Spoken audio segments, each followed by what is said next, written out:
એક તરફ કોરોનાના કહેરને કારણે હજુ પણ લોકોમાં ભય છે, ત્યારે બીજી તરફ આ દહેશતની વચ્ચે હવે ડેન્ગ્યુએ માથું ઊંચક્યું છે। તહેવારોની ઉજવણી વચ્ચે રોગચાળાએ માજા મૂકી છે।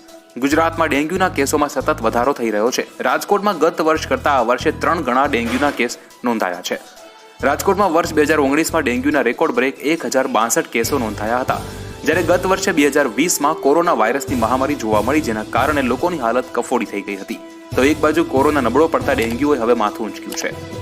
ગુજરાતમાં ડેન્ગ્યુના કેસો ગત વર્ષ એટલે કે 2020માં માત્ર 62 નોંધાયા હતા, પરંતુ હવે કોરોના હળવો થતા ડેન્ગ્યુને જાણે મોકળું મેદાન મળ્યું હોય તેમ 31 ઓક્ટોબર સુધીમાં જ રાજકોટમાં 273 કેસો નોંધાઈ ચૂક્યા છે, જ્યારે કેટલાક કેસ મનપાના ચોપડે ચડતા ન હોવાનું સામે આવ્યું છે।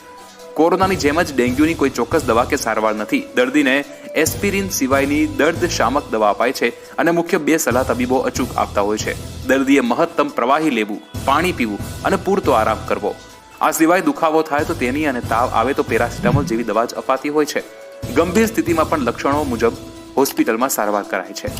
કોરોના ન થાય કે થાય તો ગંભીર લક્ષણો ન થાય તે માટે રસી શોધાઈ ગઈ અને રાજકોટ સહિત રાજ્યના અનેક શહેરોમાં 100% અપાઈ ગઈ છે, પરંતુ ડેન્ગ્યુની કોઈ રસી હજુ શોધાઈ નથી। મચ્છર ન કરડે અને ઇમ્યુનિટી સારી રહે એ જ તેનો ઉપાય છે। નોંધપાત્ર એ છે કે ડેન્ગ્યુના મચ્છર દિવસે કરડતા હોય છે અને આ મચ્છર ઘરે ઓફિસમાં વધુ વસતા હોય છે। ખુદ તબીબી સૂત્રો જણાવે છે કે વરસાદ પછીના 2 માસ આ વાયરસ મહત્તમ પ્રસરતો હોય છે।